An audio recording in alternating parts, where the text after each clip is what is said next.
श्री सरस्वती नमः। श्री कृष्णाय नमः। आज हम चर्चा करेंगे कि हमारे धर्मशास्त्रों में आमूलचूल परिवर्तन करने की आवश्यकता है।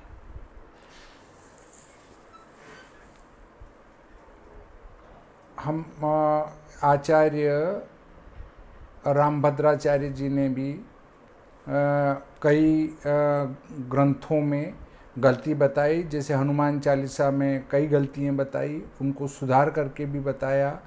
ऐसे ही कई शास्त्रों में उनने गलतियाँ निकाली हैं। ऐसे आजकल हमारे पढ़े लिखे जो विद्वान हो गए हैं वे हमारे धर्मशास्त्रों में गलतियाँ बता रहे हैं। अब वर्तमान समय में एक ट्रेंड चल रहा है। ट्रेंड वो ये है कि जो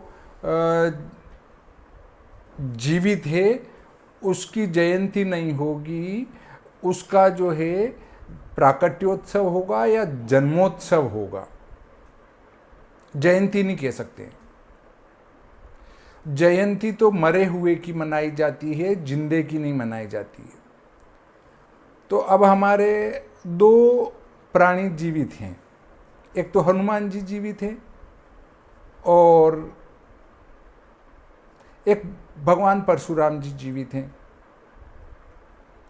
अब ये दो जीवित हैं, बाकी तो सब मर चुके हैं।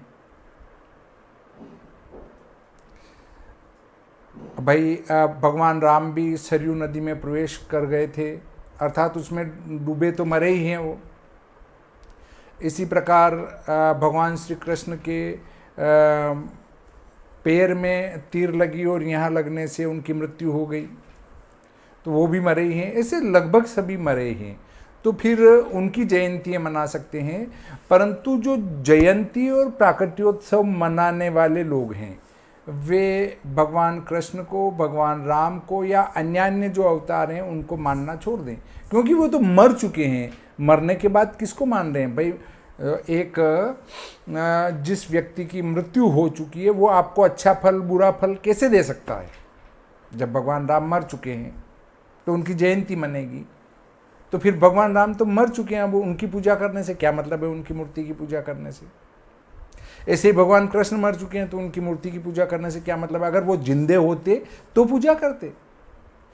तो इन कुछ मूर्खों को, मूर्ख ही नहीं कहेंगे, महामूर्ख कहेंगे, जो प्राकट्योत्सव और जन्मोत्सव मना रहे हैं, वे पहले इस बात पर विचार करें कि भगवान राम मर गए तो मरने के बाद क्या पूजा कर रहे हैं फिर?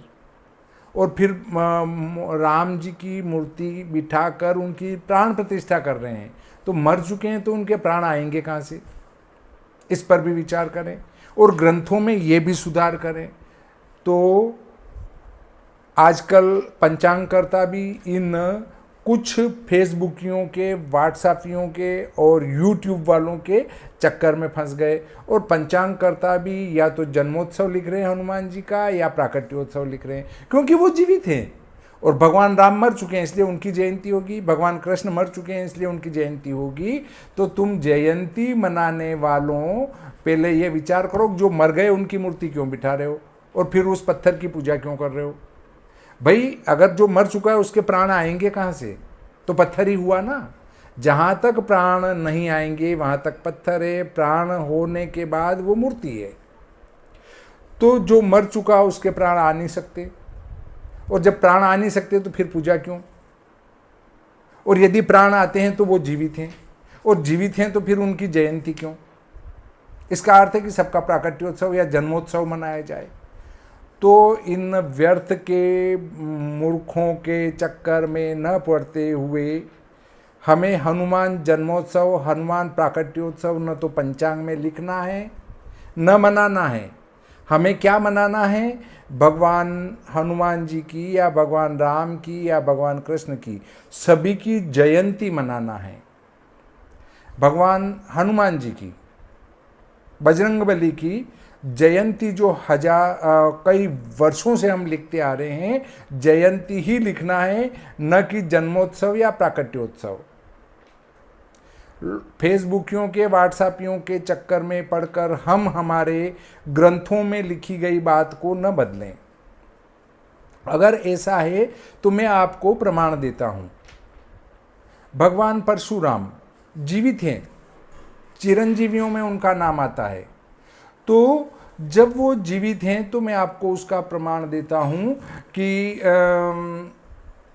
इसमें लिखा है निर्णय सिंधु में कि परशुराम जयंती निर्णयः इयमेव तृतीया परशुराम जयंती सा प्रदोष व्यापिनी ग्राह्या तदुक्तम भार्गवार्चन दीपिकायाम स्कंद भविष्ययोः। भार्गवार्चन दीपिका में स्कंद पुराण और भविष्य पुराण के वचन लेकर लिखा गया है कि ये परशुराम जयंती अक्षय तृतीया के दिन मनाई जाएगी, वो प्रदोष व्यापिनी होगी। अगर यहाँ लिखा गया गलत परशुराम जयंती का, तो हनुमान जयंती का भी गलत, उसको प्राकट्योत्सव करो। और जब इसको प्राकट्योत्सव करेंगे तो जो स्कंद पुराण में और भविष्य पुराण में इसको जयंती शब्द से उच्चारित किया गया है, जयंती शब्द का प्रयोग किया गया है, तो फिर वो स्कंद पुराण और भविष्य पुराण भी गलत हुई। और जब स्कंद पुराण गलत है, भविष्य पुराण गलत है, तो उसके लिखने वालों को इस बात का ज्ञान नहीं था। अर्थात इसके लिखने वाले कौन हैं? इसके लिखने वाले हैं वेदव्यास जी। अब जब वेदव्यास जी इतनी बड़ी गलती कर सकते हैं छोटी सी बात में, तो बाकी 18 पुराण का भी उनको ज्ञान नहीं है। अर्थात 18 पुराणों में भी उनने सारी बातें गलत लिखी होगी। और हम ये कह सकते हैं कि वेदव्यास जी भगवान नारायण का अवतार थे और वो ऐसी गलती नहीं कर सकते, क्योंकि जिनने 18 पुराण लिख दिए, लगभग 36,000 से 40,000 पृष्ठ लिख डाले, क्या उनको इतनी छोटी बात का ज्ञान नहीं था कि जिंदे की जयंती नहीं होती, मरे हुए की जयंती होती है? क्या वो ज्ञान रहित थे? और ज्ञान रहित थे तो उनने 36 से 40,000 पृष्ठ कैसे लिख डाले? दूसरी बात, 36 से 40,000 पृष्ठ 18 पुराण के मिला के होते हैं। 18 ही पुराण को यदि हम देखें तो 36 से 40,000 पृष्ठ बनते हैं। वो कैसे गलत हो सकते हैं? अब अगले बिंदु पर यदि हम चर्चा करें कि उनको ज्ञान नहीं रहा, ये मान लेते हैं, तो पूर्व में जो हमारी संस्कृत थी वो इतनी क्लिष्ट थी कि आज के व्यक्ति के सामने अगर वेद की ऋचाएं रख दो कि बोल पढ़ के बता, तो वो शुद्ध नहीं पढ़ सकता।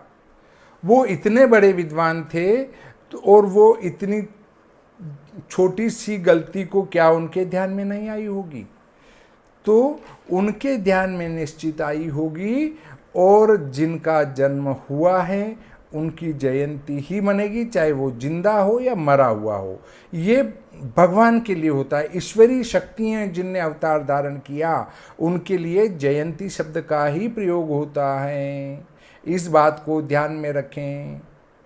हम यहाँ पर जो शिवाजी जयंती मनाते हैं या महाराणा प्रताप जयंती मनाते हैं, तो ये एक अच्छे योद्धा थे, उस युग के महापुरुष थे, परंतु ईश्वरीय शक्ति नहीं थी।